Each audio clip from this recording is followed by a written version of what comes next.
LFC Daytrippers, brought to you by bookmakers.com.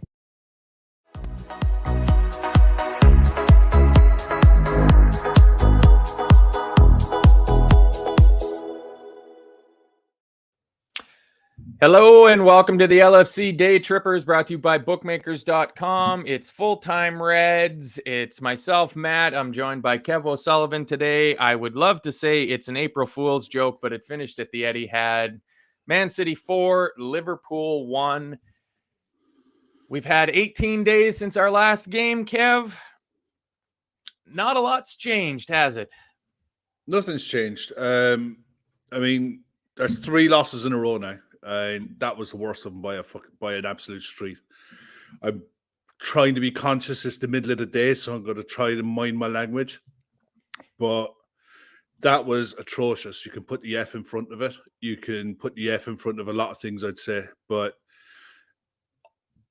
it was a car crash from start to finish. Even going 1-0 up, they were the better side. It was against the run of play. People can talk about decisions in the game, the ref Rodri decision and what have you. Doesn't make a blind bit of difference. They played us off the park. And for the second half, when we just couldn't lay a glove on them, this system that Pep has evolved with the players that are ideal for it is just so punishing to watch that it sucks the life out of you. And we couldn't get anywhere near him from start to finish. It was so frustrating watching that. I can take the Real Madrid one, going away to the Bernabeu and losing. It's not, it happens. The Bournemouth one was a punch in the gut, but this one was a reality check as to where this is what the end of a cycle looks like. And too many tired heads, too many mentally not there, and too many checked out too quickly. And there was no fight, there was no fire, there was no desire, there was no legs, there was no energy. There was nothing positive to take from that performance whatsoever. 1 to 11, every single one of them should be embarrassed. If this was on Match of the Day tonight, it should be required viewing for every single one of those players tonight. Sit and watch that, because that is a disgrace. It's an absolute embarrassment. You can go to the Etihad and lose. We've gone to the Etihad and lost plenty, but we've always turned up and put up a show, put up a fight. There was no fight in that side today. That side looked like it looked like a heavy bag in a boxing gym that had just done an hour with Tyson when he was in his heyday. It was just, please make it stop. I was sick. I was absolutely sick watching that. Yeah, it was really, really poor. I think, to me, that felt like Man City playing like previous years Man City. Not having Haaland in the team, they played a lot more like we were used to seeing them play over the last couple of years. And you look at the goals that they scored. It was that typical get it to the end line and cut it back across. Tap ins. That was their bread and butter for 5-6 years of just intricate little passes, get around the fullback, get it to the end line, play the give and go. Like the fourth goal was an absolute pristine example of a standard Man City goal from the pre-Haaland days. And I mean, fuck me. It was just so bad. Let's go through the lineups. Anything in there that bothered you? Surprised Darwin wasn't starting, but understand it. Yeah. The rest of it picked itself. That in itself is a problem. The bench was surprising. But look, I don't think, bar Darwin, that there was going to be that 11 would. I don't think there's anything that you could have changed. There's one individual that you could have put into that starting 11 today that would have made a blind bit of difference. And I think Cody Gakpo did okay in patches. So Fabinho did okay in the first 15, 20 minutes. Henderson was poor. Elliott was anonymous. Salah did nothing apart from score. He got his goal and he did absolutely nothing after that. But the system, we didn't play 4-3-3. We played this 4-2-3-1. And we gave up the middle of the park. They passed around us for fun. Whereas at least if you're in a 4-3-3, you block off more space with your three centre mids. You're able to press more organised. We were just deorganised from start to finish. It was, it just didn't look right. The balance never looked right. I just couldn't understand. Jota in the first half did okay. He looked like he going the other way. He was causing him problems. But on the right hand side, Harvey Elliott was just like nothing. He was offering nothing in either box, going either way. I just couldn't understand what the point of it was. I couldn't understand the point of playing a 4-2-3-1 in the way we did against that City side that plays 3-2-5. You're giving up the middle of the park and saying to them, with the wingers that they have, who stay wide, go and take the ball wide and play wide. Why? Why on earth would you? You know, it's not like, if anything, you want them playing through the middle because they don't have Haaland. You want to congest, you want to force them from out to win, not let them go out wide and pull you apart. They got their goal by us losing shape. You know, we got our goal on the counter, and it was like a really well taken goal. You know, fine, but it was on the break. And that was the only threat that we had. We had 4 shots in the whole game and 1 on target, the one we scored from. Ederson will never have an easier day against a Liverpool side than what he had today. And they just had nothing to worry about. There was no threat. You know, the odd time we got on the break. The galling thing is, I know I'm rambling on and ranting on a bit. Go. I said it to you before we came on, was at 1-0, we were in our shape.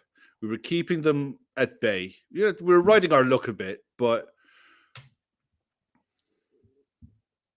Salah had a chance to make it 2. And he gets on his bike. Grealish makes a brilliant straight run. Salah's running on the diagonal, so he's got more ground to cover. Grealish makes up the ground, cuts off the angle. And Van Dijk did something similar a few years ago against Tottenham, I think, and cut off the angle. It's brilliant defending.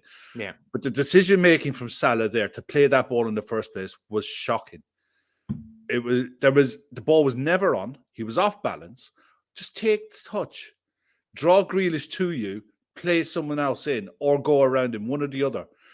But a minute later, they go out up the other end and score.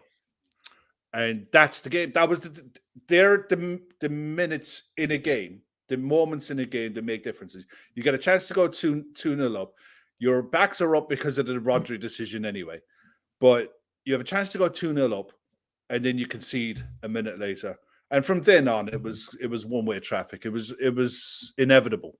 It was inevitable what was going to happen. Yeah. I mean, the play for our goal, I thought was good. I mean, fantastic ball by Trent. Dinked it over the top. Like, it looked like it was something that we were trying to do. Both teams were set up to play the high line. Jota absolutely broke it perfectly. I mean, I didn't get on my feed. I didn't get a show of the lines from the VAR, but he must have been close. There was no lines shown on ours either. So yeah, he looked extremely close to that borderline of being offside. But he's onside. You know, he holds the ball up well. It just sits and waits in the box for Mo to run onto with his left foot. He buries it. Absolutely fantastic. But like you said, it was 26 minutes. Mo has that chance. I mean, even if he gets the pass through Grealish or around Grealish, I don't think Jota is beating. I'm not sure if it was Akanji or Diaz that was coming back to cover Jota's run at the back post. I think the pass would have been cut out.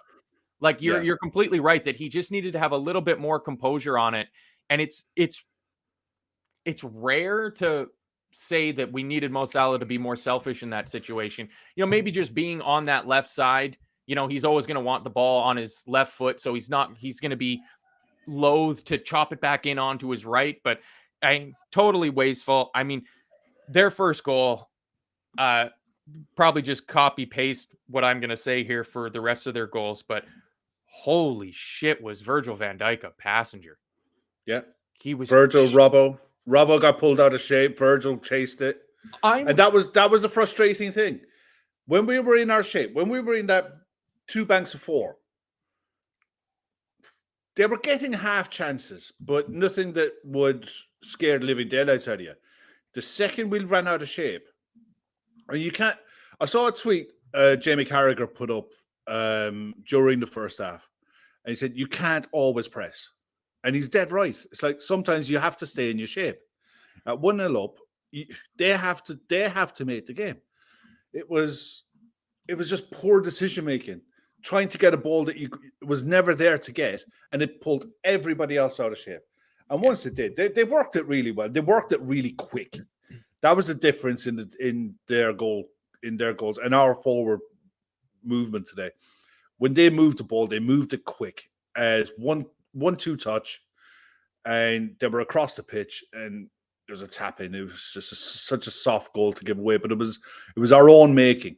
You know, they didn't have to do it for none of their goals today. They didn't have to do anything special. You know, it was just pull us around, pull us out of shape. We lost our discipline, and it was like a parting of the Red Sea. Yeah. It was just. But Shane McCall here says their first goal was Robbo's fault, idiotic defending. I will give a tiny bit of leeway to our fullbacks for the game. I mean, Trent's going to get absolutely slaughtered at some point coming up during this because we got to talk about their fourth goal. But I found that City had a clear plan of creating space to open us up on the wings. And it was by having Gundogan and Kevin De Bruyne make these little curving runs through the inside that forced our fullbacks to come with them. And if you look on the first goal, I'm pretty sure that Robbo, he sees, I think it's De Bruyne that cuts inside him, and he has to go. Like, he has to follow that man because the two center halves are both looking out to the right where the ball is. That man's cutting inside into the space in behind Van Dijk, and Robertson goes with him. And then the ball gets switched out onto the wing, and Mahrez has all the time in the world. And it happened again and again and again and again in the game. Like, Jack Grealish undoubtedly was man of the match for them, but I thought Ilkay Gundogan caused us so many problems today. Yeah. The runs that he was making, constantly drawing our fullbacks inside and then allowing them to overlap the ball onto the outside. And we were so pedestrian. Like, you mentioned us playing the 4-2-3-1 instead of the 4-3-3 and how we gave up the midfield. And they had so much time and space. Like, John Stones and Rodri just had the freedom of the park to do whatever they wanted on the ball. But they also had unlimited time and space with the ball to make little passes and little moves on the edge of our 18-yard box. Yeah. It was like the first game against Real Madrid where their players were able to play 3-4 passes around the edge of our box, and none of our players are willing to just have that extra little bite and put the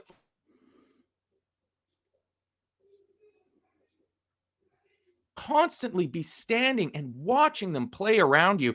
It was just, I mean, from the first goal on through, for all their goals, it's just so.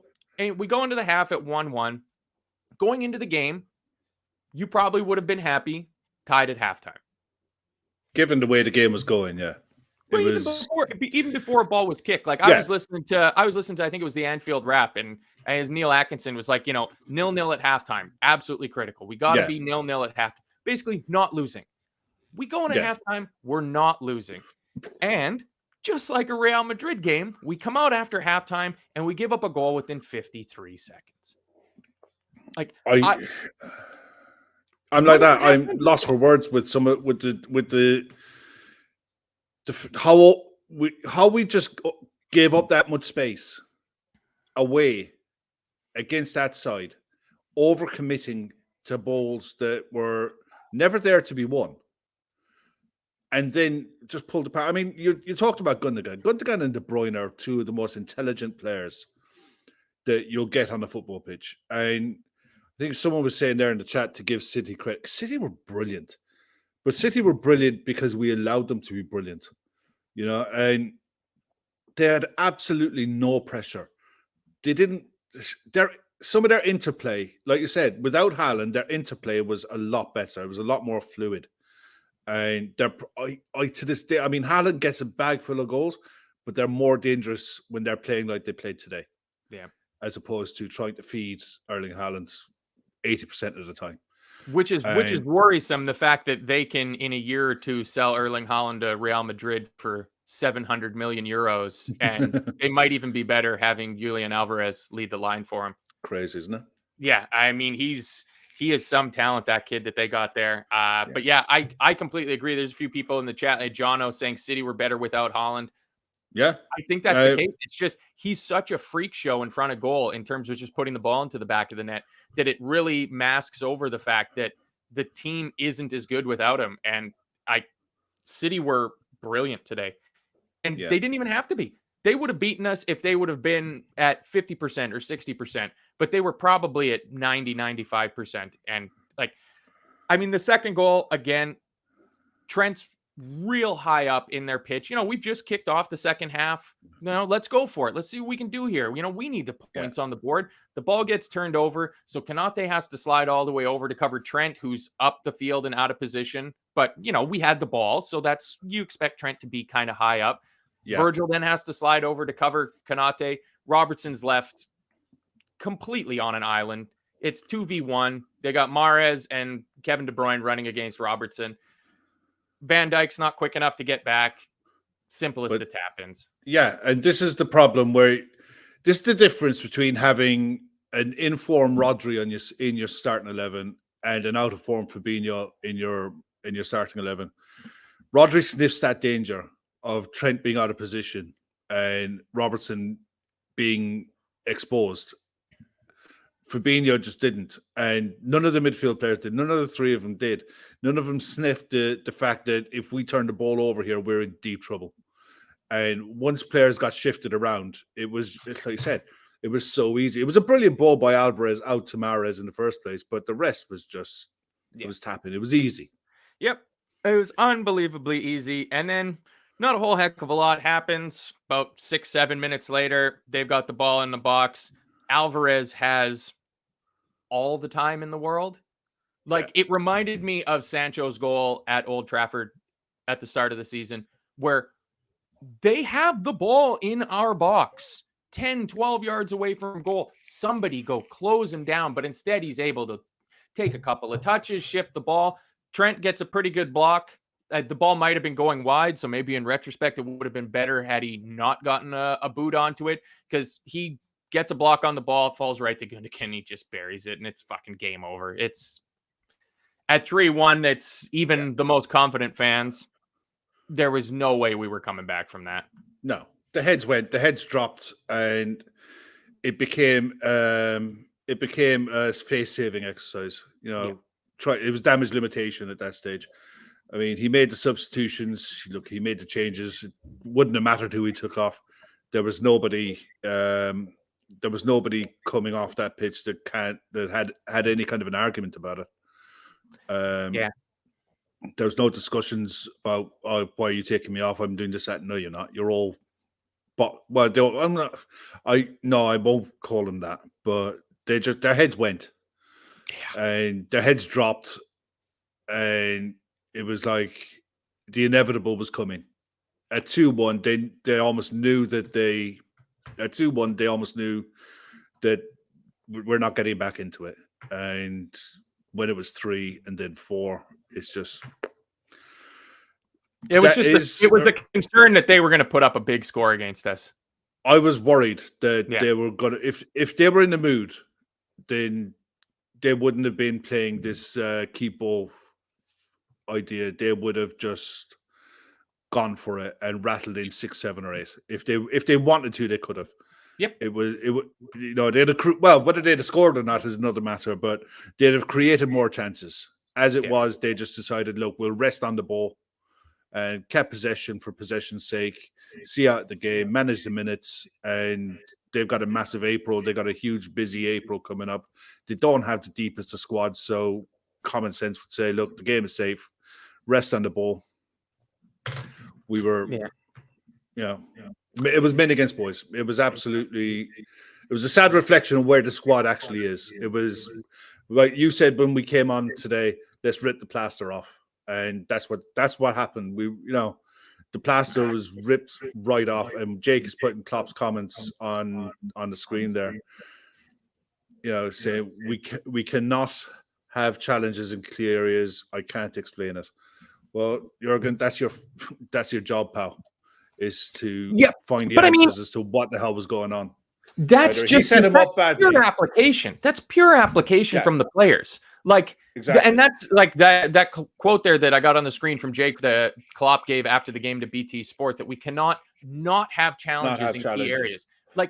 That's for the, what was that, the third goal? Yeah, the third goal of just the amount of space at the edge of our box, like, I'm not a footballing tactical genius, but it's pretty obvious throughout that game that Jack Grealish was going to try to cut in on his right foot and Riyad Mahrez was going to try to cut in on his left foot. And it seemed like every time it happened that whoever was defending the situation, whether it was Trent and Harvey or Robertson off on his own on the left side, that they were just like, whoa, what is he doing? He's cutting inside onto his strong foot. Of course he's cutting inside onto his strong foot. Like, yeah.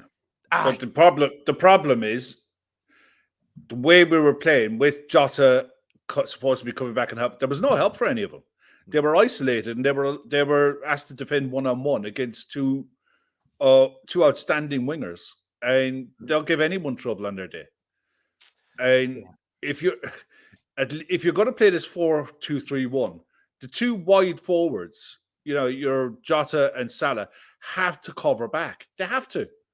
Or it's not Jota and Salah, sorry, Jota and Harvey Elliott. They have to cover back properly. And they didn't. They were half and half, trying to cheat, trying to get on the counter, trying to take gambles, and they were absolutely riddled. They were exposed so badly. Yeah. I will say that it was fairly regularly that you saw Harvey Elliott getting back to try to help Trent out, deal with Grealish. Sorry? He's not a fantastic defender. Obviously, that's not his game. He's still young. He turns 20 tomorrow.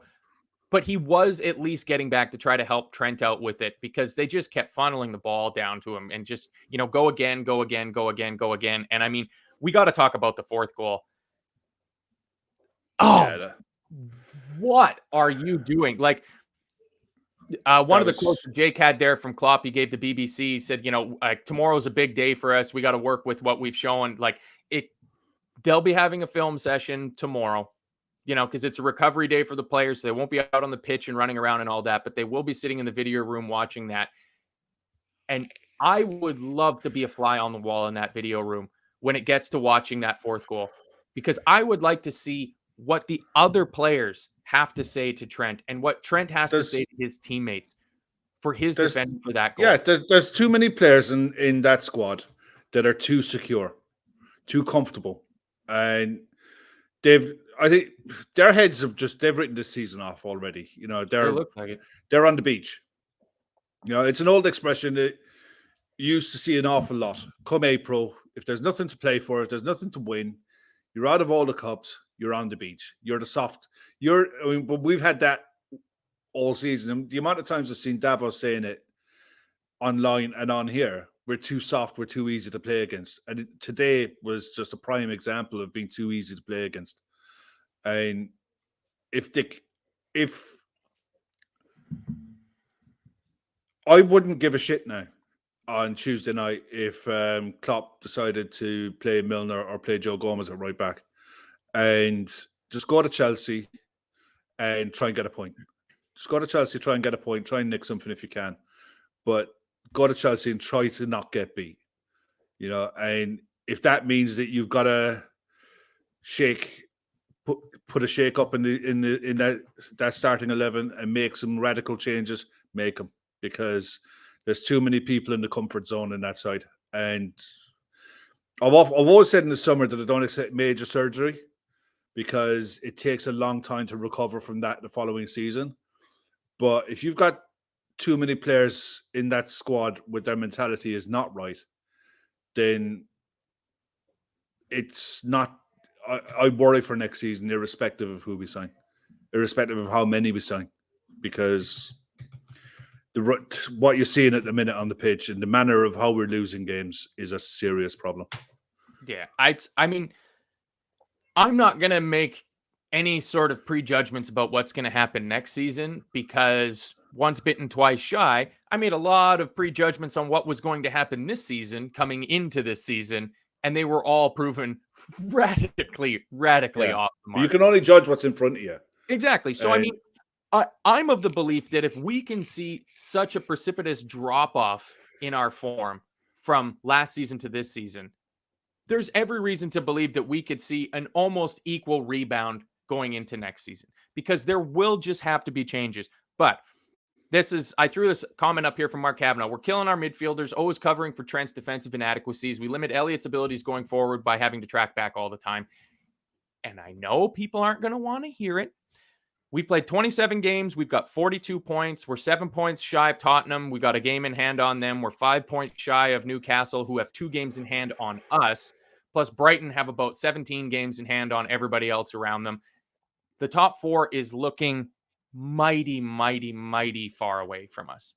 Yeah. The top 6 is looking far away from us. Yeah. We might not even get into the Europa Conference League, which I'm okay with because, for the love of God, I do not want to deal with Thursday, Sunday. That's if it's not 4th, give me 8th. I'm totally fine with that. But the rest of the season has to be, we're not going down. 42 points, totally safe. We'll pick up a few more points before the end of the season without question. You have to try something different. Please, can we just try 3 at the back? Because Trent, I was thinking about this during the game. I think it was probably about after the 4th goal, because from there on, I pretty much clocked out in terms of actually actively watching the game. It's feeling a lot like the same accusations that we all level at Reece James. That if you put him into a back 4, he doesn't have the defensive nous to keep it solid at the back. Trent is starting to feel a lot like that, but he unquestionably has the ability to influence games and create things going forward. So how do you get him in there? I don't think putting him into midfield is the answer. I don't think there's anybody that's going to say that, hey, you know what Trent would be good at is put him in the midfield.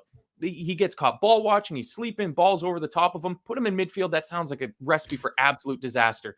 Maybe try him as a wingback. Maybe, just maybe try him as a wingback. We've got 4 fit center halves. We can play 3 of them. It gives you the opportunity to try something different, to put a little bit more steel into the team. Like, we're so easy to score against. Put another guy back in defense. There has to be some... I know it's crazy. I know Klopp never plays 3 at the back. He doesn't like it and yada, yada. So I'm obviously, shouting at a wall here. But there has to be some way, because Trent can be a game changer. He can be world class, but it's really starting to look like he is a liability for us in defense. Yeah. So there's got to be another way of rejigging things. I honestly think that the problem that you got is, if his head's gone, it doesn't matter. If he's too comfortable in his own skin to say, look, no matter what happens, I'm undroppable, or yeah, he might drop me for 1 or 2 games, but that's going to be it, and he'll always play me eventually. Then you might not be too far off just taking him out of the side completely, taking him out of the starting 11 from now until the end of the season. And if he wants to work to do that 3-5-2 and sees that evolving next season and being, or whatever system he wants to evolve into, start now. Start now with the core player, with the players that you're going to be keeping from now until the end of the season, and start working on what you want the side to be looking like going forward. Because what we're doing at the minute is just not working. And the other side of it is 3 losses on the bounce, 1 goal in our last 3 since the 7 against Manchester United. That seems like an absolute distance away now. And we've gone back to the stage now where we don't look like we can keep a clean sheet. We don't look like we can score or create enough chances. And I don't know where it goes from here. I really don't. From now until the end of the season, I genuinely don't know what and how he's going to do. I have no idea. But something has to change. Something has to change. It's, our away form is absolutely atrocious. Like Emmett throwing it up here. It's 8 away defeats in the league. So we're 3-3-8 away from home. Somebody posted a comment that in our last 7 away games, we've got 4 points out of a possible 21 away from home. They were saying in commentary that our away record is worse than Southampton's. Southampton have more wins away from home than we do. They're bottom of the table. Unbelievable. And that, to me, it just says that when they're at Anfield and the crowd is with them, they can do it because of the points that we've built up this season. It's away from home. They can't either. It's not ability. It isn't. It's mentality. It is mentality. They check out the games too easy. They go behind. They concede a goal. Their heads go. I mean, Chris saying there about the 12:30 kickoff and all that. Nonsense. This 12:30 kickoff has been around for years. They're used to it. It's not alien to them that they're playing the odd game. We played 6 games at 12:30. It's not unusual. It's not like this is the first season that we've got 12:30 kickoffs. That excuse is for the birds to be. That's just an excuse. It's the same as the Thursday, Sunday nonsense. It's no different to Wednesday, Saturday. It's just a different mindset and a different mentality. That's all it is. Yeah. It's Jonathan here. Dejan asking there, who's responsible for that? The players are responsible for that. The players are responsible for their own attitude. If you cross the line, you're responsible. Yeah. Manager can give you all the tactics in the world, tell you how to set up, give you all the instructions they want, but the players are the ones who cross the line. The players are the ones who need to take ownership of their own performances.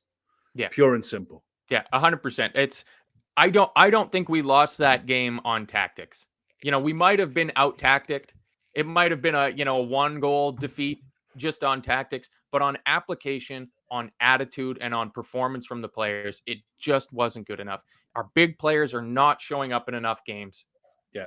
The guys that we're supposed to be building our team around, with the exception of Allison, who gets a complete and utter free pass from any criticism this season. I do have to say, an amazing Cruyff turn on Alvarez. But again, he minute, put under a little bit of pressure, calm as you like. But he was under that pressure because he had no options to pass the fucking ball to. Oh, it was, and that's the problem in a nutshell. Yeah, nobody wants it, and it's like a hot potato. You look at City and how they love the ball, how they all want the ball, and even at 1-0 down, they all wanted the ball. They all just wanted a touch, pass it off, move, pass, move, pass, move. Pep Guardiola hasn't reinvented the wheel by playing 4 centre-backs in a side and putting one of them into centre midfield when they're attacking and defending in the back 4. That's not reinventing the wheel. It's literally just defending in the back 3, attacking in the back 3 with 5 up front and options. That's all he's done. He's created options in the final third. So when you create pressure, you create chances. It's tough to deal with, but it's not unknown. It's not like brand new. We've played this version of City a lot. They didn't do anything new today that we haven't seen for the last 5 years. No, and I think we've seen something today that we've seen for the last 5 years, in the sense of, I think City reels Arsenal in. I think City could win. I think the pressure's on Arsenal now. Every game from now on is must win. It's not even draws. I think we're going to beat Arsenal at home. Yeah. I think that'll be the big game reaction that we get, which has been our story of our entire season. I'm not sure who we play after that.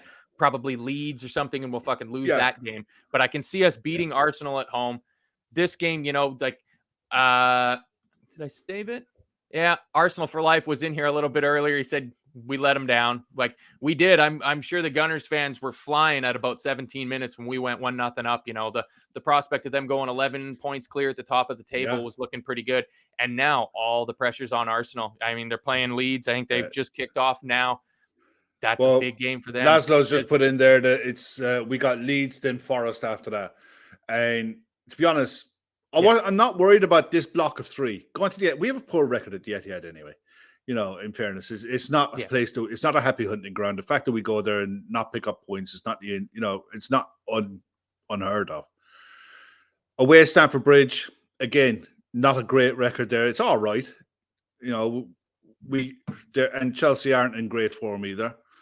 But at home against Arsenal, and I don't care what Arsenal side turn up, that's a game that you have to be winning. And I was chatting to Chris there during the week, and I said, look, if we get ideally 7 points from 9, I'd be ecstatic, because that can give you a bit of confidence. But for me, even if we get to our next 2 wins, it's the manner of that defeat. And someone else put it in the chat there a minute ago, talking about other sides smelling blood. Other sides are looking at us as a soft touch and think, we're going to pay you back now for all the drubbings that you've given us. And rightly so. We're a soft touch now. We're a soft target and a soft touch. And unless these players can actually mentally turn up for 95 minutes, then the rest of this season is just going to be watching through gritted teeth and just begrudging nods to the opposition of, oh, well done, lads, well done, well done. Yeah. 11 more thoroughly enjoyable full-time Reds for us to get through to the end of the season. But yeah, I mean, it was not the performance that I was certainly hoping for coming back after a nice 2-week hiatus. I pretty much just turned the football off completely and paid no attention to anything that really happened over the international break, which I needed after that dreadful Bournemouth game. So to come back and have the performance be just as bad, it's a little easier to take because it's City. Like somebody said there, you can always lose to City. But there's manners. There's ways of losing. We've got to the Etihad, put up a really good performance, had chances, created opportunities, and lost. And that can happen. That they're a top tier side. They're not multiple champions of the Premier League or Asterix FC for nothing. Yeah, it's the manner of the defeat. It's the way we rolled over and allowed our bellies to be tickled by them is what would worry me more than the result. Losing 4-1 is never good. But losing in that manner today is galling, is absolutely sickening. Yeah. Sean Blackmore here, he says, I've been supporting Liverpool since 1974, and I'm at my lowest point as a fan. And for one reason, our capitulation when going behind or just plain giving up. Not acceptable for me. Can't stand it. To be fair, Sean, your profile pic looks like you're wearing a Man City jersey, but I'll give you the benefit of the doubt on it. Sean, in all fairness, if you're ever really suffering, just remember the Hodgson years, and it has been worse. Yeah, but this truly is the end of a cycle for this squad. It just is. The team has been worse, but not in comparison to our expectations. I think that's the issue that fair. I'm having and most are having is that we're expecting us to be here and we're here. Versus with Hodgson, we expected to be here and we were there. Yeah. So the difference between it, I think, is the biggest problem because the core of this team is still there. Obviously, there'll be plenty of hours of podcasts and YouTube shows talking about, the players of that core that shouldn't be there anymore, but that's a show for another day. I mean, it was just, it's not great. It's just not great. But hey, what are we going to do? Do it again on Tuesday for the Chelsea game, right? Yeah, pretty much. And it's the hope that kills you, right? Yeah, that's right. Look, at the end of the day, it is what it is. It's done. I'm going out tonight, and I just want to. I cannot wait for that first Guinness. I cannot wait for that first one because the second one will be chasing on pretty quickly. Yeah, and I'd imagine the third one won't be far behind that. So that's usually how they go. I just need this over. I just want to enjoy the rest of the weekend and not think about football now. Yeah, that's right. So, that's pretty much it from us. So check out our show sponsor, bookmakers.com. You can get some good odds on Liverpool making the top 4, I'm sure. You might be able to make a pile of money if that gets pulled off, if you're willing to put some money down on it there. Follow their YouTube channel. Gav had his show on there on Thursday with Joe and Liam and I think Paul or Jamie, something like that, one of the other guys. Jamie, I think. But, yeah, go and check them out. They've been our sponsor for this season. The show, of course, though, we're proud to support our charity partners. So we've got the 12 women running the Dublin City Marathon, raising money for breast cancer awareness. That's our flagship charity that we're supporting this year. It's the pinned tweet. It's in the show description. Go and check them out. Help these ladies get to their goal. They're out there running through the rain and wind and whatnot of Dublin, trying to get ready for the marathon in October. So we're happy to help them. Raising money for breast cancer is always a good idea as well, too. And I believe it's still a pinned tweet up on the LFC Daytrippers social account. The young girl, Sophie, with just an absolutely heart-wrenchingly sad story for her. But my goodness, the response, I'm not sure what the GoFundMe is at, but, Gav said, I think it was on Monday that, the 40,000 euro mark was not even close to being enough. And I think they're already up over 160 or 170,000 euros. It's just, I looked last night and they were up over 150. So yeah, it's absolutely stunning. It's in the LFC Daytrippers Twitter feed. If you're interested in Leanne's story, check out her story, share that around, donate if you can. But yeah, it's horrendous. Yeah, absolutely. It puts football into perspective, to be honest, because look, as much as we're up and down with it and it hurts for a while, at the end of the day, it's football. You know, it's a distraction, and it's sometimes real life. You know, if you get a chance to do something, then by all, please do. That's all I'd say on it. Yeah, absolutely. And I mean, that's the driving force behind the show is everything brought to you for free by the LFC Daytrippers. All that we ask is that you can hit that little thumbs up button and the share and, get the word out about the show and 5-star reviews. All that's all well and good. But if you're able to help our charity partners that we're working with, that's the biggest thing and there's been great success in the past with the charity drives that the show's done. So we're going to keep on going with these ones and we're going to get to our goals no matter what, because that's just the way it goes.